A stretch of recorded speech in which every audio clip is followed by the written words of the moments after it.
Eu gosto muito desse assunto de insegurança materna, porque eu fui uma mãe muito insegura. Hoje eu tenho 45 anos e eu fico assim, oh meu Deus, por que que eu não tinha esse conhecimento antes, né? Quando eu tive a minha primeira filha, por que que eu não fui estudar? Por que que eu não fiz isso diferente, aquilo diferente, né?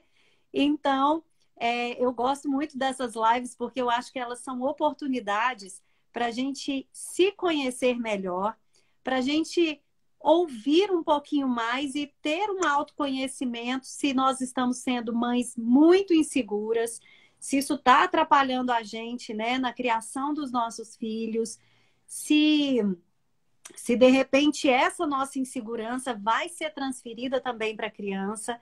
Então, quando eu te chamei para a gente fazer essa live, foi com esse desejo de tentar salvar muitas mamães aí, né, que às vezes se sentem muito inseguras. Eu ia te apresentar lá para minha audiência. Passa, passa. Na verdade, para explicar, né? A Flávia me chamou É, para fazer uma live no perfil dela. Quem tá chegando isso. agora e tá meio assim, porque eu nem avisei que ia ser uma live aqui, né? Tá meio... Aham. Saiba que a gente ia falar de segurança materna no perfil dela, deu um probleminha no Instagram, a gente tá aqui. Mas É, você vai me entrevistar, né? é. Eu tô convidada. Então, deixa eu te apresentar, então, né? Maíra, consultora de criação consciente, educadora parental do IG Canto Maternar, que eu sou fã, eu vejo muito os seus posts, falo muito sobre educação consciente, é isso que eu tenho buscado, né? Para passar também para as minhas seguidoras. Acaba que eu tenho um público muito grande de gestantes, são mais ou menos 300 mil gestantes, mas o meu IG eu trago muita informação sobre a gestação, e no meu IG pessoal, o oficial Flávia Teodoro, eu falo já sobre educação de filhos, porque eu tenho 3 filhas, né? Então são maiorzinhas. Uhum. E eu escolhi esse tema justamente, Maíra, porque percebi muitas coisas que eu poderia ter feito diferente e não fiz simplesmente por ter sido uma mãe muito insegura. E a gente vai analisando, né, com o passar do tempo, por que de tanta insegurança, né? E eu queria que você começasse falando aí para as mamães, né? Esse tema da nossa live, a gente colocou a pergunta, o que que a insegurança pode impactar na vida da criança? Queria que você começasse já respondendo isso, porque a gente, né, são dezenas de inseguranças que uma mãe tem, desde a gravidez, né, que você não sabe o que que vai acontecer com você, você já começa a ficar muito insegura, tem a insegurança de como vai ficar a sua vida quando esse bebê chegar, tem a insegurança de como vai ficar o trabalho, o bebê, o casamento e o bebê, né? São tantos questionamentos que às vezes tiram a gente também do eixo da nossa segurança. Queria que você começasse falando disso. É desafiador mesmo. Acho que, de certa forma, eu tive até um privilégio porque eu comecei a estudar já grávida, né? E eu lembro que, em princípio, eu não estava muito preocupada com. Estava nem atrás dessas coisas de estudar criação com apego, não tinha muito noção disso, mas tive a sorte de estar no Brasil e ter conhecido, encontrado uma amiga, na verdade, que estava muito mergulhada nos temas da comunicação não violenta e já estava conhecendo e lendo a respeito de criação com apego, Laura Gutmann, e aí ela me passou várias referências. E eu lembro que eu voltei para a Espanha, tive a Nara aqui em 2015, né? Voltei para a Espanha super intrigada e instigada a ler sobre essas coisas e me meti em alguns grupos do Facebook também. O Bochicho de Mães, eu não sei se alguém conhece aqui, que é um grupo fechado que é de criação com apego.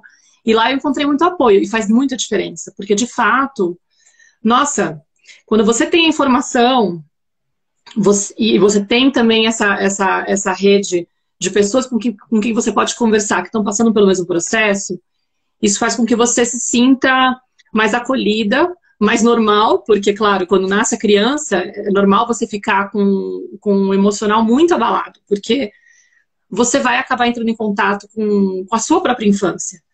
E você fica realmente muito frágil, né? É o Acho contato que com a nossa sombra, né? É o você vai encontro com a entrando em nossa contato. própria sombra. Isso. E como você tá com os hormônios muito à flor da pele, está muito sensível, você está em pleno puerpério, que talvez algumas pessoas aqui que estão grávidas talvez nem tenham ouvido ainda falar sobre essa palavra puerpério. E é super importante, se você está grávida, começar a ler a respeito disso para poder entender. não acho que dá para você controlar, prever e dizer como vai ser, mas ter essa informação já vai te dar um respaldo para você saber pelo menos quem que você tem que acessar, quem que você tem que procurar, caso você se sinta nesse lugar de insegurança. Porque, por exemplo, de repente você quer dar o peito e não consegue, e aí se vem alguém que já começa a comentar, melhor dar mamadeira logo, porque não tem por que ficar insistindo, e de repente começa a te contaminar com informações que são meio antigas, desatualizadas, ou que são desde um lugar da própria insegurança dessa pessoa que está falando, ou que teve uma experiência e quer te ajudar, mas sem querer tá passando isso com o filtro da dor dela, da dificuldade que ela teve. E aí você não consegue se sentir confiante para acreditar no teu corpo, por exemplo. E você já pode perder a oportunidade de insistir um pouquinho, de buscar uma pessoa que pode te trazer uma confiança, uma informação ou uma orientação que vai garantir que essa amamentação ocorra da forma como você gostaria e vai te fazer resgatar esse poder, entendeu? De pessoal de falar, não, meu corpo funciona, na verdade, não tem problema dar o peito a livre demanda, né? Tipo, porque às vezes as pessoas podem ficar falando, dá de 3 em 3 horas, e você começa a se deixar levar por isso. Se você não tem a informação e não tem esse grupo que tá te dizendo, vai com fé, com certeza vai dar certo, ou de repente tá difícil de fazer a pega certa, e já vem alguém e fala, meu, desencana, não tem porquê, mas você sabendo que pode acionar uma consultora de amamentação, ou aquele grupo que vai te trazer a informação correta, meu, isso tudo faz muita diferença. Eu acho que o risco quando você não tem essa informação e essa rede de apoio, porque você está muito sensível, muito vulnerável, você acaba se influenciando muito com a opinião de algumas pessoas que, de repente, não estão alinhadas com o que você acredita. E aí você passa a desconfiar do que você quer, do que você acredita, ou a desconfiar da sua capacidade de exercer aquilo, e sem querer você perde a oportunidade de estar mais conectada com esse bebê, de criando um vínculo maior. De repente você começa a até se julgar muito, né? Será que eu realmente posso ser a mãe boa para essa criança? Né? E aí já vem... É lógico que existe, né, o mundo desconhecido da maternidade, né? Que a gente fica ali realmente insegura em alguns aspectos, porque é tudo muito novo, né? Quer dizer, vai começar a ordenar os papéis, né? Mas eu acho que quando essa mulher ela está se sentindo muito fragilizada, né? Muito insegura, ela realmente precisa de uma forma de se conectar e realmente saber assim, não, eu estou acreditando naquilo que é a minha verdade, né? Porque senão você fica ouvindo muitas coisas e começa a ficar mais insegura ainda, que é isso que você está dizendo, né? Sim, sim, você pode ficar mais à mercê do que os outros estão falando, porque você não está conseguindo se escutar ou dar importância para o que você sente, né? O que você acredita que é melhor. Por exemplo, eu lembro que no puerpério, quando a Nara nasceu, uma das coisas que eu tentei explicar para o Alfonso, né? Falei assim, eu acho muito importante a gente preservar um espaço, como eles falam, de lua de leite, né? Um espaço para que a gente possa ficar um tempo com a Nara em casa, meio que os 3, numa espécie de imersão, para conhecer e conectar com ela, blindando um pouco a quantidade de visitas que o protocolo social meio que exige, né? Parece que é uma coisa assim, todo mundo tem que ir no hospital para celebrar, e às vezes tudo que a mãe precisa, não tô falando que é regra, né? Mas tô falando que muitas vezes a mãe precisa justamente de um momento onde ela se sente menos exposta, porque menos com esse contato de oba-oba, seja porque ela tá imersa com 1000 coisas que começam a surgir na cabeça dela, mas porque ela também precisa conhecer esse bebê. E às vezes um comentáriozinho que chega pode desestabilizar ela, pode deixar ela mais insegura, ou às vezes o fato das pessoas quererem pegar o bebê o tempo todo pode deixar ela mais tensa, ou até o perfume de alguém que é muito forte pode deixar essa criança nervosa. E a gente tem dificuldade de reivindicar esse espaço do tipo, eu preciso ficar eu, o bebê e o marido no máximo, sabe? Deixa a gente se conhecer, é um ser que chega. E por que não dar espaço para ter essa conexão com intimidade, com privacidade, sem ficar se expondo tanto? Aí eu pedi para ele, falei assim, vamos tentar minimizar. Ele ficou todo ressabiado, e também é difícil, porque, claro, eu tava sem família aqui, né? Ele tava com os amigos, todo mundo tava entusiasmado querendo visitar, mas no final a gente conseguiu fazer uma coisa meio contida, assim, no hospital, vieram poucas visitas e por pouco tempo, e quando a gente foi para casa, eu fiz umas estratégias do tipo, eu vou ficar no quarto quando vier a visita, a maioria das vezes eu ficava no quarto com a Nara durante a visita, para que eu não tivesse que ficar me cobrando, tá lá, servindo, fazendo, tipo, sala para as pessoas, no momento onde eu tava super frágil e mais querendo estar com a bebê e querendo criar esse vínculo do que fazer sala, entendeu? Então, Aquela você coisa diria bem... que a questão é se respeitar, né? Respeitar aquilo que é a sua vontade, né? Não ficar preocupado com terceiros, né? Eu me lembro que uma vez uma vizinha chegou para me visitar, eu nem conhecia direito, e eu comecei a trocar a fralda da minha filha, era a primeira filha, e ela falou, deixa eu trocar para você, eu tô vendo que você tá tendo muita dificuldade. E eu me lembro que aquilo ali me marcou tanto, que eu falei assim, nossa, eu não tô dando conta de pôr a fralda da menina, eu sou uma péssima mãe, eu não estava preparado para isso. E às vezes a gente acha que é frescura, mas na cabeça dessa mulher, né, que acabou de ter o bebê, ela tá ali cheia, né, os hormônios, né, ela tá cheia de medos, né, então...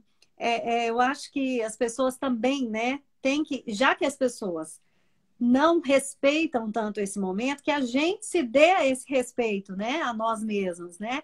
Tem uma pessoa que falou uma coisa aqui tão interessante, ela falou, e quando vende olha só, quando a insegurança é transmitida por pessoas de fora, pessoas que olham para você e dizem, você não nasceu para ser mãe, não vai dar certo.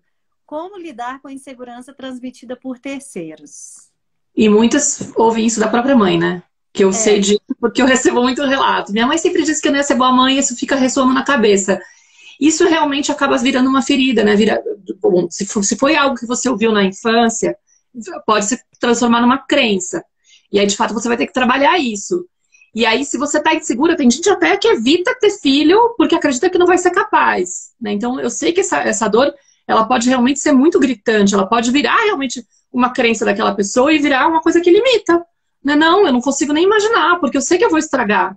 Por quê? Porque existiu provavelmente nessa infância uma cobrança muito grande, uma exigência muito grande dessa criança e ela acabou desenvolvendo um senso de incapacidade, né? Tipo, nunca vou ser boa o suficiente, um perfeccionismo extremo, que se transforma numa crítica e uma exigência interna muito, muito forte, né? Um discurso interno onde ela está sempre se cobrando e acreditando que ela não é capaz, que nunca o que ela faz é bom o suficiente e que ela só vai se aceitar, se aprovar quando ela conseguir tal coisa. E aí essa coisa de, eu não sei se eu vou conseguir ser uma boa mãe, muito provavelmente é um dos aspectos onde você nota que essa ferida se expressa. Provavelmente ela não se sente capaz de fazer outras coisas também. E a maternidade, obviamente, por ser um compromisso, um sonho muito grande para muitas mulheres, pode ser uma coisa que realmente faz com que ela fale, isso aqui eu não quero encarar, porque eu não poderia aguentar ser fracassada como mãe, e muito menos me sentir responsável por estragar a vida de alguém. Entendeu? Ou seja, uma pessoa insegura como mãe, ela já traz outras inseguranças também. Seria muito provavelmente ela está insegura em vários aspectos. E aí que eu falo, muitas vezes, né, na página, do presente que é a maternidade nesse sentido. Muita gente, inclusive, faz esse julgamento. Mas você sabia que tinha problema, que não ia ser capaz, por que decidiu ter filho? Né? Tipo, como assim? Tem muita gente que julga nesse sentido, como se tipo, a pessoa precisasse estar ciente o tempo todo de o quanto ela pode dar, o quanto ela não pode dar, e só tem direito de oferecer sei lá, a vida para alguém se estiver totalmente consertado, né? Tipo, não existe isso, gente. Sinto muito. Tá todo mundo com feridas aí carregando, né? Questão que alguns com feridas mais gritantes, outros menos gritantes.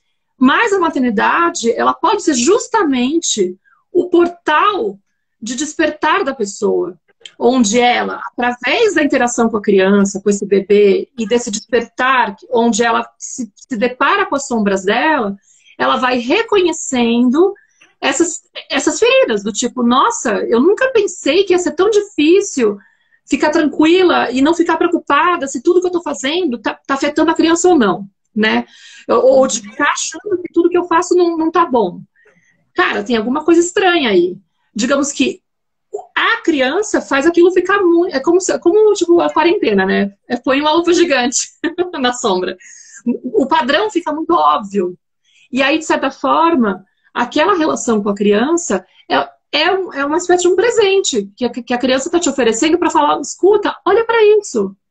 Porque se tá doendo aqui comigo, se tá tão assustador comigo, não é só comigo, é em outras esferas, comigo só tá mais óbvio.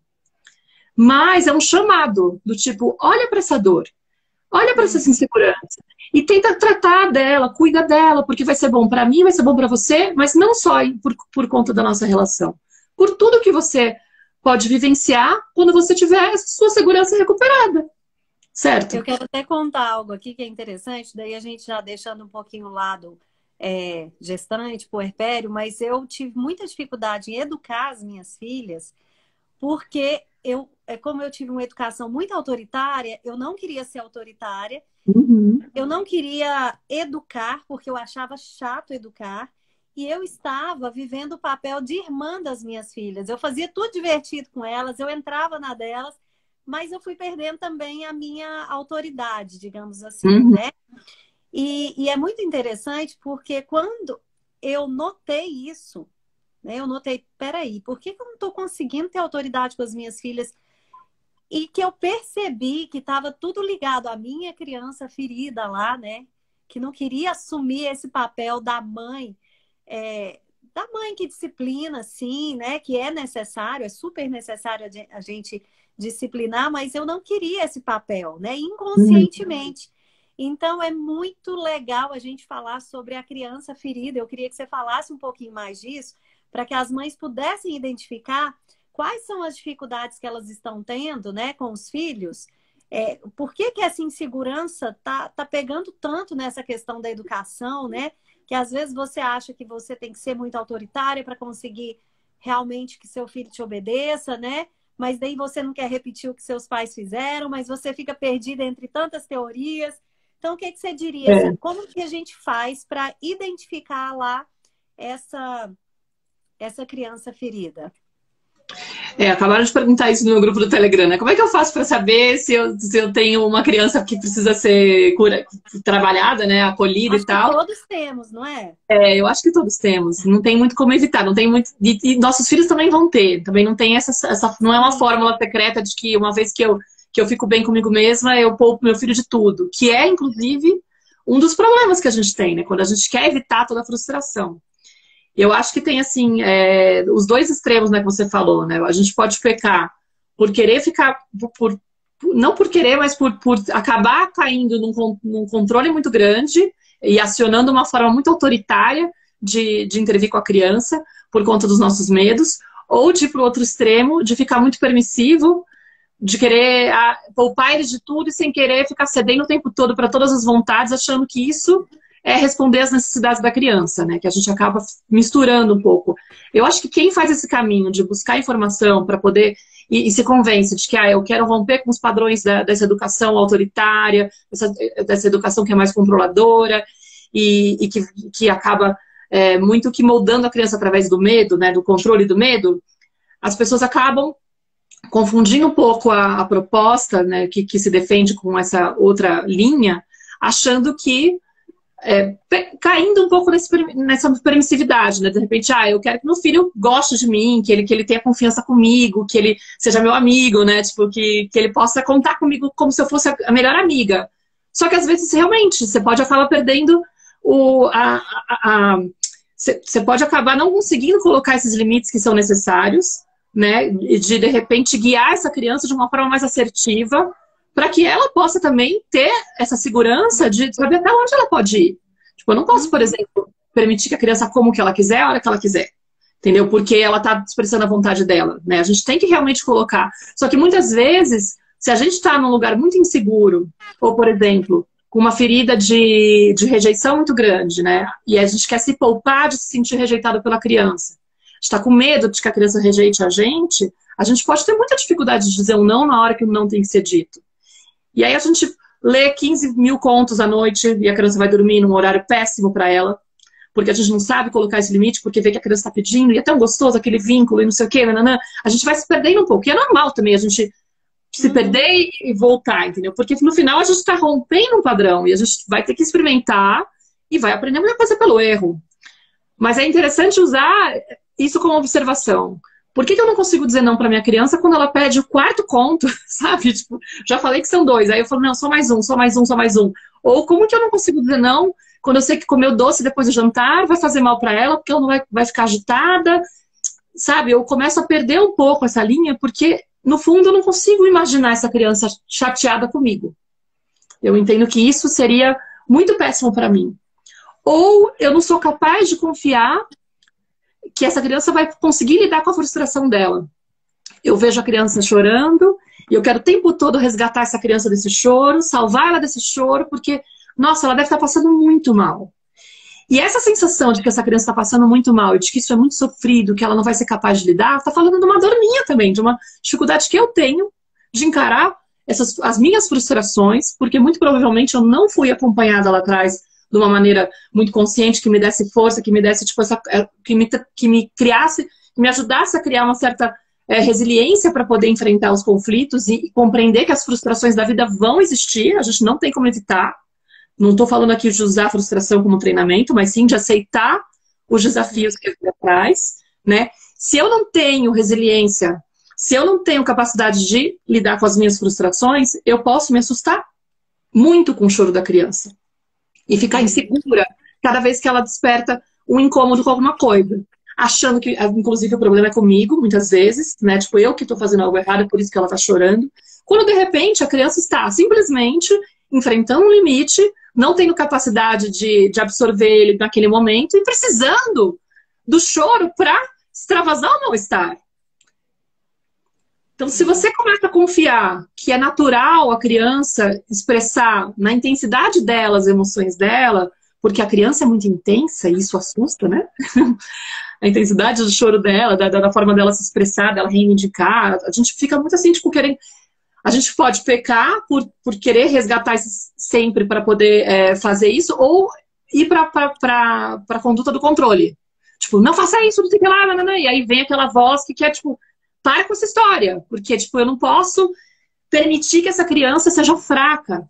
Aí vem as crenças também, né? Não posso permitir que essa criança não saiba enfrentar as dores da vida. Ela tem que aprender a calar esse choro. Porque o meu choro... Olha só, eu lembrei de um comentário aqui. Mãe, ó, teve uma pessoa que perguntou aqui, a Natália. Minha filha tem 5 anos e discute tudo comigo. E o outro comentário que eu ia fazer é o seguinte. Eu bato na minha filha, eu educo a minha filha, porque senão eles acabam batendo na nossa cara depois. Eu escuto muito isso. Quando eu falo qualquer coisa sobre essa questão da disciplina positiva, né? Que essa geração está muito sem limite, que tudo eles discutem, né? Queria que você falasse um pouco disso também.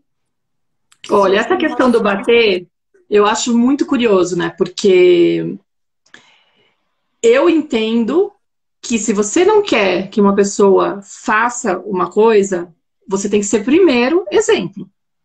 Então, eu diria assim, tipo, para a pessoa pelo menos refletir nesse sentido, assim. Se eu quero que meu filho não bata, não tem sentido eu bater nele, porque eu estou explicando para ele o que significa o bater, né? Vamos supor, primeiro que a gente tem que entender por que a criança está batendo, né? Vamos supor que no caso ela está batendo para impedir para bater, para impedir que bata, né?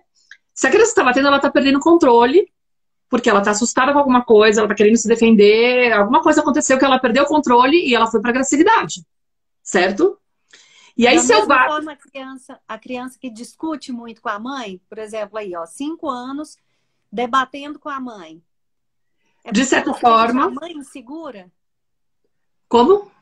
É porque ela sente a mãe insegura? Seria isso, assim? Não sei, eu não tenho certeza que ela está me dizendo que é o melhor, é isso? Não sei, eu acho que a questão da criança, primeiro tem que ver exatamente como é que é como que é exatamente esse comportamento, porque às vezes pode ser a interpretação da mãe, tipo, ela discute por tudo, o que significa isso? Que ela se impõe, que ela se defende?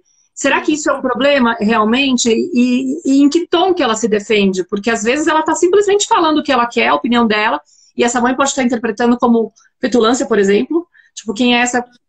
Como assim essa criança acha que ela pode reivindicar alguma coisa? Só que muitas vezes a criança só está repetindo a forma como ela é tratada também. Ou a forma como ela enxerga que é a dinâmica na casa entre os adultos. Entendeu? Então a gente tem muita dificuldade também de olhar qual que é o exemplo que eu tô dando. Por isso que eu tô falando a história do bater, né? Qual que é o exemplo que eu dou para meu filho quando eu falo para ele que é errado bater, batendo nele? Uhum. Não grita comigo! Eu não te digo que você grita! Tipo assim. É muito doido. Aqui em casa, por exemplo, quando eu perco a voz e sem querer falo de um jeito agressivo com a Nara, ela fala assim, você não tem o direito de falar assim comigo. Aí eu vejo e falo assim, mas você também falou assim comigo. Aí sabe o que ela responde? Ela, porque eu falei assim com você, não quer dizer que você pode falar assim comigo. Aí eu paro nessa hora, eu falei, meu, é totalmente coerente. Eu poderia continuar a discussão com ela, ficar insistindo que é um absurdo ela me tratar desse jeito, porque afinal ela é uma fedelha, né? Tipo, a minha vontade seria responder isso. Mas nessa hora, eu vou e falo, meu Deus do céu, tem uma menina de 5 anos na minha casa que sabe exatamente como se colocar, inclusive sabe que não tem sentido nenhum eu ficar me justificando a minha falta de controle pela falta de controle dela. Porque é isso, se eu pego a cabeça com a criança, bato nela, eu tô falando, quando a gente perde a cabeça, é legítimo bater no outro. É legítimo ser agressivo. Então não tem sentido. Essa crença de que se eu não bater hoje, ele vai bater na minha cara no futuro, por quê? Uhum. E eu não bato nele, eu tô tentando respeitar o corpo dele, que é sagrado. Eu não tenho direito de bater o corpo de ninguém. Muito menos porque eu perdi a cabeça. Porque quando eu bato na criança, é porque eu perdi o controle. E eu, assim, eu não tô nem julgando o fato dela ter batido, eventualmente, sabe, tipo, eu acho, o problemático, eu acho, é ficar defendendo isso como método de educação. Mas eu entendo perfeitamente a pessoa que não consegue se conter, porque eu sei que foi uma perda de controle. Eu sei que foi um padrão que ela tá repetindo. E eu sempre acolho as pessoas, eu falo, meu, você tá querendo parar de bater? Eu te acolho e vou te ajudar. Eu vou tentar te ajudar. Porque você bate movida por essas crenças. Porque na tua cabeça você acha que se você não fizer, não controlar essa criança, não moldar, não mudar, não consertar essa criança, no futuro ela vai virar um bandido. Ela vai desrespeitar as pessoas que não vai respeitar a autoridade. Isso é uma crença, gente. Isso é uma crença popular, entendeu? Do coletivo, que a gente pode tranquilamente questionar. Isso é verdade? É. Não tem mais sentido tratar com respeito para poder ensinar o que é respeitar o outro? Entendeu? Tipo, eu falo isso. Se a gente quer um mundo melhor para os filhos, a gente tem que oferecer um filho melhor para o mundo. E não um filho que está repetindo o padrão. Da disfuncional de educar através do medo, do controle, da violência. Não faz sentido. Eu não vejo sentido. Outra coisa que eu fiquei questionando também, né, para fazer a nossa live, essa questão de, por exemplo, mães, né, que fogem muito do seu papel de mãe. Eu digo assim, fogem trabalhando exaustivamente fora, delegando funções a babá, né, delegando a função de educar a babá ou a avó, alguma coisa assim. Isso também pode estar refletindo uma insegurança? Eu acho que pode ser por conta disso, de um certo lado, né? Não dá para, acho que, generalizar. Mas acho que é interessante a mulher, de repente, se questionar se ela se sentir identificada, porque pode acontecer, eu já percebi isso em atendimento, inclusive, de mães que, de repente, falam, nossa, do tipo, eu fico o dia inteiro trabalhando, aí eu chego em casa e falo, bom, agora eu vou ficar com a criança. Só que, de certa forma, essa mãe tem uma dificuldade de conectar com o momento presente, de conectar com essa criança está, de repente, com uma demanda muito grande de amor materno, e aí, de repente, ela pode estar se comportando de uma forma desafiadora, porque ela tem uma ferida tipo, de uma saudade, por exemplo, né? E de repente ela encontrou uma dinâmica com a mãe, onde ela... sabe aquela coisa do... Quando a mãe chega, a criança, de repente, começa a chorar? E aí todo mundo fala, estava super bem até agora. Nossa, isso também pode ser um comentário que desestabiliza uma mãe insegura, né? Mas, muitas vezes, essa criança, ela pode justamente usar esse momento onde a mãe chega para falar, caramba, chegou no Porto Seguro. É a pessoa com quem eu mais me sinto à vontade para ser eu mesma. E eu vou pegar todas as coisas que eu tive que engolir durante o dia, porque a criança passa por uma série de limitações durante o dia, de repente tem que se adaptar, tem que aceitar, sei lá, o brinquedinho que foi arrancado da mão dela, o lanchinho que ela não conseguiu pegar a tempo e de repente ela ficou com fome, ou aquela bronca que ela recebeu de alguém. E aí ela se comporta de um jeito mais sociável, né? Porque ela percebe que não tem muito espaço para ficar inventando moda, vamos supor, né? Chega no final do dia, aparece a mamãe. E aí ela extravasa, de repente ela pode justamente usar aquele momento para chorar mais, E essa mãe começa a falar, tem alguma coisa errada. Essa criança, tipo, se ela tiver insegurança, por exemplo, não tivesse informação de que é normal a criança, de repente, extravasar com ela já pode ficar mais insegura, achando que, meu, ou essa criança não gosta de mim, ou é melhor ela estar com outra pessoa, porque quando ela tá com os outros ela tá melhor. Meu, se ela tem uma ferida de rejeição, ela pode achar que o problema é ela. E isso pode fazer ela acreditar que é melhor essa criança estar com outra pessoa. E aí vai gerando uma desconexão, vai rolando um distanciamento, né? Então você tem que realmente rever. Será que é isso mesmo que está acontecendo? Será que esse comportamento, de repente, desafiador da criança, te dar um baile para cada vez que você vai levar no banho, não é um jeito dela recuperar uma brincadeira com você, um momento lúdico onde ela tem que fugir e ver você com uma cara engraçada? Você entende? Tem outras formas da gente interpretar essa situação que podem fazer com que essa mãe tente entender que não é exatamente aquilo que ela acredita. Mas se ela começar a acreditar que essa criança não tá bem com ela, que fica melhor com o outro, ela pode sim, sem querer, começar a fugir um pouco, né? Fugir entre aspas, e delegar mais para se preservar da dor de não se sentir rejeitada. Tipo, eu não quero me sentir rejeitada. E no fundo ela mesma se afasta, né? Então, tipo, ela mesma promove sem querer esse distanciamento, para poder não entrar em contato. Então, acho que eu diz assim, eu não sei educar tão bem, eu vou deixar essa parte aí para babá, né? E eu chego e vou dar o carinho à noite, né? Vou deitar com meu filho, vou dormir. Eu conheço alguns casos assim, que o filho dorme com a babá, acorda e dorme com a babá. Uhum. Praticamente não tem contato com a mãe, nem na hora da alimentação, nem na hora de dormir. E eu fico assim, sem querer julgar, né? Mas assim, o que se torna uma criança assim depois? Extremamente carente, insegura.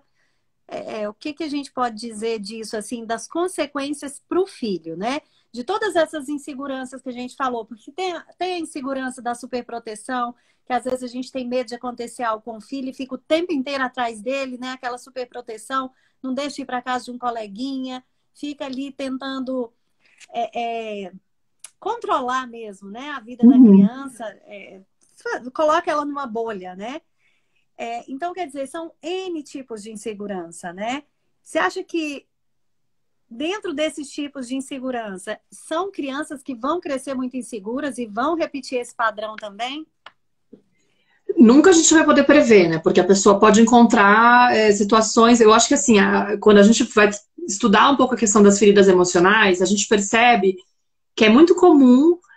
Se eu vim meio pra cá e começo com a ferida da rejeição e do abandono, eu vou acabar enfrentando várias situações na vida onde acontece meio que uma recorrência, uma repetição. Parece que é um mantra, assim, né? É como se a vida tivesse te dando a oportunidade. O gato entrou aqui com a porta, eu tô meio assustada. O que tá acontecendo com a porta? É como se a vida tivesse uma oportunidade de você rever aquela questão várias vezes e falando, você já cuidou disso? Você já cuidou disso? Você já cuidou disso? Então eu não posso prever se essa criança, uma vez que se sente abandonada ou rejeitada por essa mãe, vamos supor, né, que de repente ela pode começar a ter essa sensação de que essa mãe não faz questão de estar comigo, ela pode interpretar dessa forma, né? Essa mãe não gosta de mim, ela pode sentir um vazio emocional. E aí, geralmente, isso sim, costuma acontecer dela começar a projetar essa ausência nas outras relações. Então, ela pode, por exemplo, se tornar uma pessoa insegura, né? E ficar meio que refém com essa... Deixa eu fechar a porta, porque senão a Nara tá aqui do lado tentando dormir. Então, eu tenho medo de... Só pra não ficar com essa preocupação na cabeça enquanto eu falo, não consigo falar. Mas ela pode ficar com essa questão de repente estar dentro de um relacionamento, projetando na pessoa, no cônjuge dela, né, no casal, no companheiro ou na companheira, essa necessidade de ser suprida por esse vazio que ela não teve da mãe. Entendeu? Isso acontece muito. Ou até do próximo filho. Quando ela tem um filho, ela projeta nesse filho digamos, a responsabilidade desse filho preencher esse vazio que ela teve. Porque falta aquele carinho materno que ela não recebeu, é uma falta que ficou. Entendeu? Uhum. Isso pode acontecer. E, geralmente, isso é meio que o padrão que acontece. O que acontece é que no meio do caminho, pode ser que ela encontre uma forma de detectar isso, de ter consciência disso e trabalhar isso. Então, ela pode chegar no momento que ela vai se ter um casal, ela já está bem em relação a isso, ela já não está projetando, ela já tem essa consciência, já tem essa maturidade, já trabalhou essa questão, então, por isso que eu digo que não dá para prever. Mas se ela não trabalhar nada, muito provavelmente ela pode correr o risco de projetar essa criança, essa cobrança, assim, inconscientemente, entendeu? Não é uma coisa que ela fala assim, ah, agora sim eu vou resolver a falta materna. Não, simplesmente é algo que ela, sem querer, repassa, entendeu? Então, a gente identificou aqui alguns tipos, né, de insegurança, né? E eu queria que a gente começasse a falar sobre como mudar, né? Já que a gente mexeu na dor aqui das mães, né? Que muitas vezes são muito inseguras, né? Estava vendo aqui, ó, a Natália comentando que nem contrata babá com medo da criança se apegar a babá e deixar ela de lado. Então, assim, tem, né? Se a gente for estudar a cabeça da mãe, é tanta insegurança, tanta coisa, né? Como é que a gente pode fazer para romper com esse ciclo da insegurança? Para que o nosso filho não se torne inseguro. Uma outra coisa que eu me lembrei aqui, que eu queria muito falar, mães muito inseguras em relação à aparência, né? Que não se amam tanto, né? Eu vejo muito isso também, mães comentando assim, nossa, eu tô muito feia, né? Eu tô gorda, eu tô isso, eu tô aquilo, perto da criança e todo mundo fala, né? Nossa, você é a cara da sua mãe e tal. Essa questão dessa insegurança também, né? Com o próprio corpo, com a sua imagem, né? Isso também passa para os filhos, né? Essa insegurança, né? Então, quer dizer, a gente falou aqui de N inseguranças, que eu acho que as mães têm que estar atentas, sim, à forma como elas estão fazendo, para que o filho não cresça também com aquela insegurança que ela cresceu. E como é que a gente faz para mudar, né? Como que a gente rompe esse ciclo da insegurança? Então, o caminho sempre vai ser olhar para dentro, né? E autorresponsabilidade. Autorresponsabilidade, autoconhecimento, autoeducação, tudo. Porque, assim, geralmente a gente fica muito com essa demanda de, eu quero que meu filho não seja inseguro. Como que é você, né? Como que você se coloca no mundo? Você tem insegurança? Porque não tem como fechar essa conta. Meu filho não vai ser seguro se eu for uma pessoa muito insegura. Porque eu estou inspirando ele. E eu sou a maior referência, querendo ou não. A menos que tenha um cuidador principal que não seja eu, entendeu? Mas o cuidador principal da criança vai ser a maior referência que ela tem.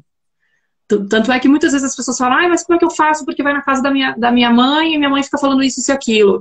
E aí eu não quero expor ele a isso. A maior referência é você. Se preocupa com você. Entendeu? Tipo, não fica preocupado tanto, a não ser que ele fique 24 horas por dia na outra casa, aí você pode realmente tentar comprar essa briga, né? Tipo, tentar... Mas cuida do seu, né? Então, acho que o primeiro ponto é você trazer a consciência, as questões que você tem que trabalhar, entendeu? Por que você tem essa insegurança? Eu até tenho publicado uns vídeos da Byron Katie no meu canal, e tem vários que no final falam disso, né? Tipo, você recuperar isso de você. Você trazer essa autorresponsabilidade. Então, tipo, meu filho é estranho. É um dos primeiros vídeos que tem, né? Eu tenho muito medo que ele sofra bullying. Outro dia uma mãe veio falar comigo, né? Tipo, como é que eu faço para trabalhar a questão do bullying? Minha filha tá com 4 anos e já estão fazendo piadinha com ela na escola. Aí eu perguntei para ela, mas como você se sente quando você ouve ela te relatar que ela tá ouvindo isso na escola? Aí ela falou, nossa, eu fico muito mal, porque eu lembro das vezes que eu sofri bullying. E que eu sofri muito com isso. Eu falei assim, olha, o principal é você passar para ela a ideia de que não importa a opinião do outro em relação a você. Não é a opinião do outro que vai te dar valor. É você que vai saber do seu valor. E que você não tem como controlar a opinião dos demais em relação a você. Você pode ficar mal que o outro te rejeitou. Mas isso não pode servir de parâmetro para você se aceitar.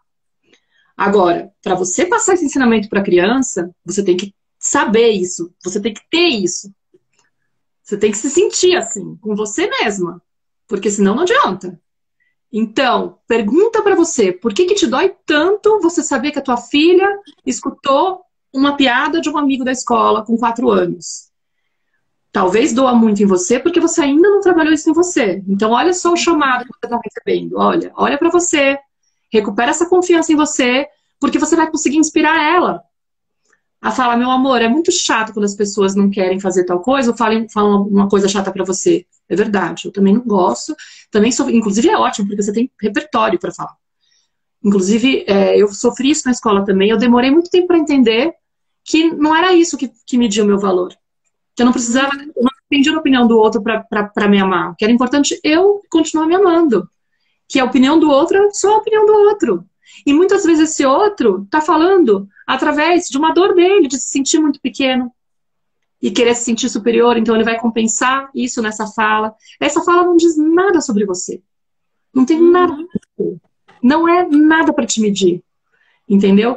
E é muito doido isso, porque geralmente a gente quer intervir como? A gente quer salvar a criança, então a gente quer que o outro aprenda a acolher essa criança e tratar essa criança bem. A gente não tem como controlar isso o tempo todo. Uhum. Por mais que seja Agora, óbvio, tem que fazer, se prepare da escola, se conscientizar, nanana. Eu até expliquei isso para a mãe. Porém, eu acredito que o principal é para você preparar essa criança para receber esse tipo de situação, é você ser exemplo de que isso não é o que mede o teu valor. Quer dizer, quanto mais seguras nós somos, né? A pessoa está perguntando aqui, Fernanda, a nossa segurança pode ajudar o nosso filho a driblar o bullying, né? Na verdade, quanto mais nós nos sentimos seguras, nós nos sentimos seguras para dizer, filho, eu estou aqui, eu entendo o que está acontecendo, a mamãe já passou. Quanto mais a gente se coloca também no lugar da criança, né? Naquela escutativa, né?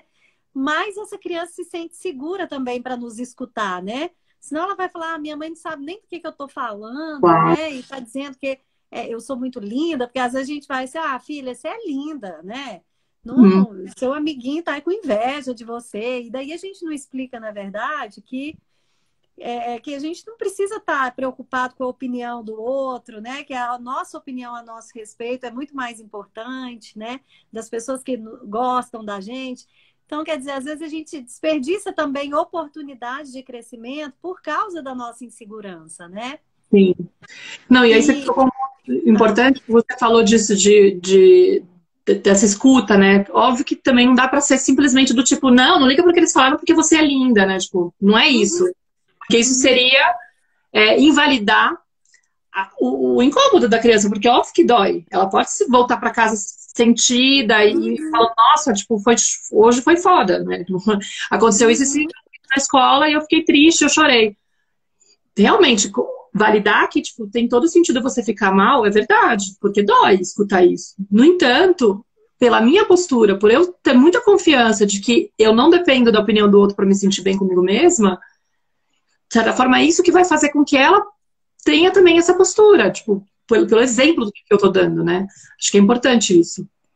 Olha só, pra gente finalizar, eu deixei aqui pro final, né, uma frase do seu Instagram que eu adorei, que é assim, nossos filhos não precisam de mães perfeitas, mas sim de mães autênticas, conectadas consigo mesmas. Queria que você falasse um pouquinho dessa frase, né? Que a gente não precisa ser perfeita, mas a gente precisa ser autêntica e ter segurança na pessoa que nós somos, né? Sim. Fala um pouquinho. Porque eu acho que tem essa questão, né? A gente fica com essa cobrança muito grande de acertar sempre. E isso é muito doloroso para nós e para eles, porque no fundo isso é também da nossa criação, né? Que toda vez que a gente falhava, ou seja, toda vez que a gente tinha um comportamento que o adulto que estava presente considerava inadequado, né, considerava muitas vezes malcriação, no caso dos nossos pais, a geração dos nossos pais era muito tipo, que falta de educação, que é horrível você fazer isso e tal, ou considerava muito desafiador no sentido de que aquilo gerava um incômodo muito grande, eles geralmente inibiam a gente e muitas vezes puniam, castigavam, faziam algum tipo de... ralhavam com a gente, faziam alguma coisa pra gente parar com aquele comportamento. Então a gente cresceu com uma sensação de que era errado se expressar, muitas vezes, né? Tipo, eu não posso ficar triste porque a mamãe fica mal, fica brava. Se eu fico com raiva, se eu reivindico algo, imagina, tipo, ela falando assim, minha filha, como é que era? Me reivindica o tempo todo, me contesta? Discute comigo. Discute o tempo todo comigo. Meu, é uma pessoa que discute o tempo todo, eu não sei qual que é o contexto, mas vamos supor que ela tá sempre, tipo, querendo se impor, né? Ela tá muito alinhada com a essência dela e tá reivindicando aquilo que ela acredita que é o melhor pra ela. de certa forma, ela ainda tem preservado isso. Eu tenho mais preocupação com a criança muito obediente, que não reivindica nada, do que com a criança que se impõe. Porque essa que se impõe tá com a essência, com a conexão com o eu dela preservada ainda.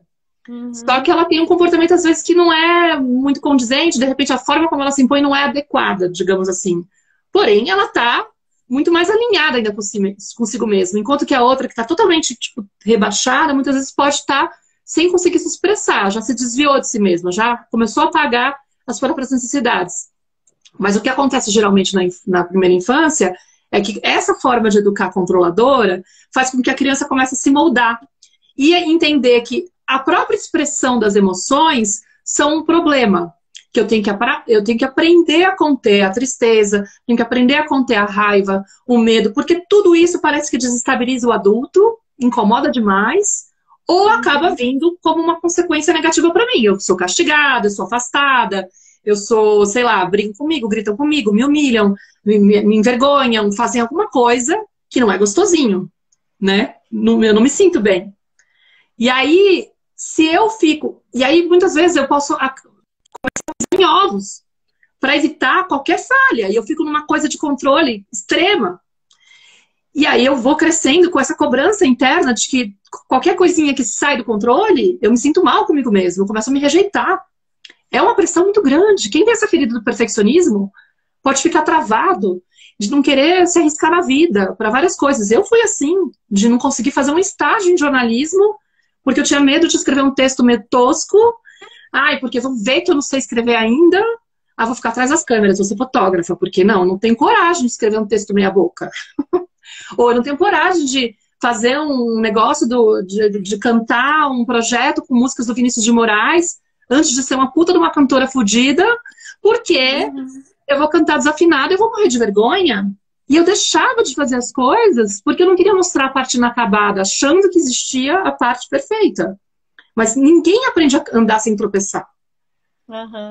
Mas eu não me convencia. Então eu ficava nessa cobrança. E aí o que acontece? Quando eu me torno mãe, a mesma coisa. Eu tenho que ter controle de educar minha filha sem errar nunca. E aí, essa criança, sem querer, está sendo inspirada por essa mesma pressão. Porque eu tenho uma mãe que se maltrata cada vez que falha. E que não aceita as imperfeições que ela tem. Quando o caminho é justamente recuperar essa capacidade de integrar tudo que eu tenho. E aceitar todas as minhas sombras. E amar todas as minhas partes. Aí você tem que ler muito a Brené Brown, tem que fazer muita imersão de autoconhecimento para começar a resgatar isso, de fazer as pazes consigo mesma, com todas as minhas partes. Ah, eu fiquei triste hoje, eu vou honrar minha tristeza. Eu não vou ficar desviando dela, me entupindo de doce. Bom, eu ainda tenho muitos padrões que fazem eu desviar, né? Eu estou em recuperação. Mas tem muitas coisas que eu vou detectando. Mas, no entanto, eu tenho consciência já, e eu já trabalho isso, entendeu? Eu estou muito melhor do que na época que eu simplesmente desviava, não tinha nem noção do que eu estava sentindo, não tinha capacidade nem... É trazer mais para o consciente, né? As nossas decisões mais para o consciente, porque às vezes é o nosso inconsciente que está mandando em todas as nossas emoções, né? E a gente não entende, né? Então, quando a gente traz do inconsciente para o consciente, também tudo fica mais simples, né? Porque daí você já enxerga o gatilho, daí você já se prepara para não cair naquela armadilha, né? E isso vai trazendo uma leveza. Pô, ai, dei conta. Nossa, tá vendo? Era isso aqui que eu precisava. Então, eu acho que a gente vai se fortalecendo também com isso, né? Com certeza. E a gente vai criando uma amorosidade de entender que a gente não vai ter... A gente começa a abrir mão de certas expectativas, né? Tipo, eu não vou ter controle. Tudo bem que a gente começou mais tarde, então tem mais tempinho, tá?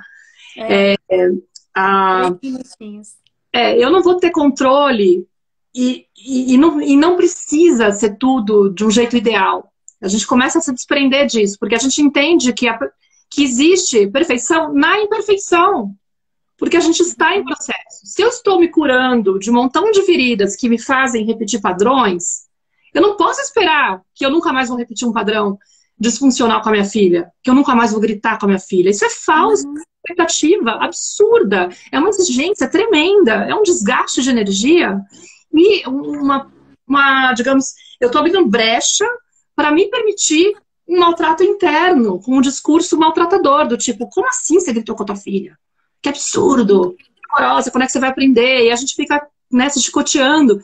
Quando a gente começa a entender que a gente está nesse processo, que a gente é imperfeito, que a gente está fazendo um caminho maravilhoso de trazer a consciência, de trabalhar isso, se eu perco o controle num dia, ao invés de me maltratar, eu me acolho e falo, caramba, hoje eu não estava legal. O que será que está pegando?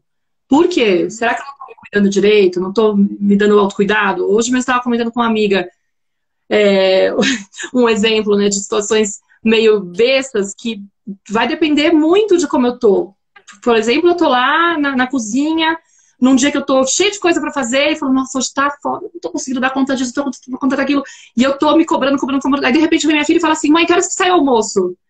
E aí, de repente, eu corro risco e falo, meu, vai sair na hora que tiver que sair, caramba. Tipo, o almoço sai quando sai. E aí, tipo, ela sai, tipo, meu, calma, né? E nessa hora eu falo, caramba, eu devo estar com um discurso. Isso me serve para entender que eu tô me cobrando demais. Porque eu tô enxergando na fala dela, que é totalmente inocente, normal, que não tem nada, uma cobrança. E aí eu reajo automaticamente a isso, porque nesse dia eu não dou conta, e eu poderia me maltratar ou falar, opa, isso não foi legal. Eu dei uma viajada aqui, mas isso me serviu para entender que eu tô me criticando demais, tô me cobrando demais. Então é um alerta.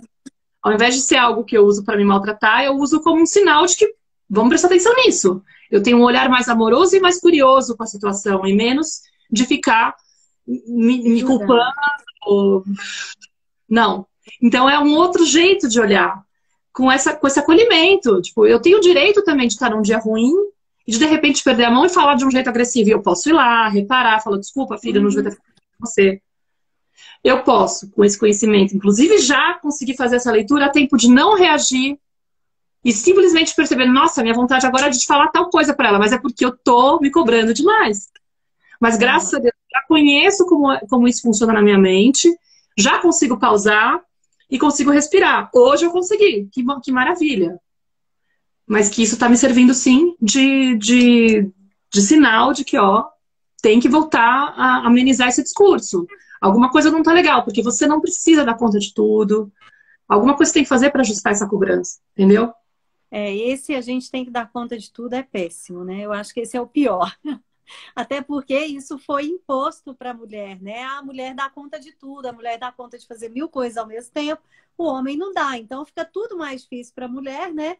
E isso vai gerando para a gente também uma carga que às vezes a gente tem que dar o basta e falar, opa, peraí que não tá, as coisas não estão no lugar, né?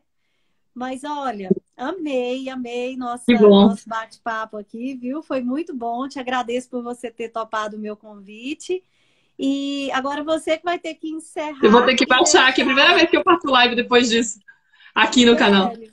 É, Ah, daí eu queria que você salvasse, né? Que eu também quero a live, que eu quero colocar no claro, meu também, como pode deixar. conteúdo lá, viu? A gente tenta aí fazer um esquema. Tá bom? Então tá, joia, minha Tá bom, amiga. querida. Obrigada, viu? E obrigada para todo mundo que ficou aí com a gente também, viu? Tá Muito bom. obrigada. Tchau. Beijo, tchau.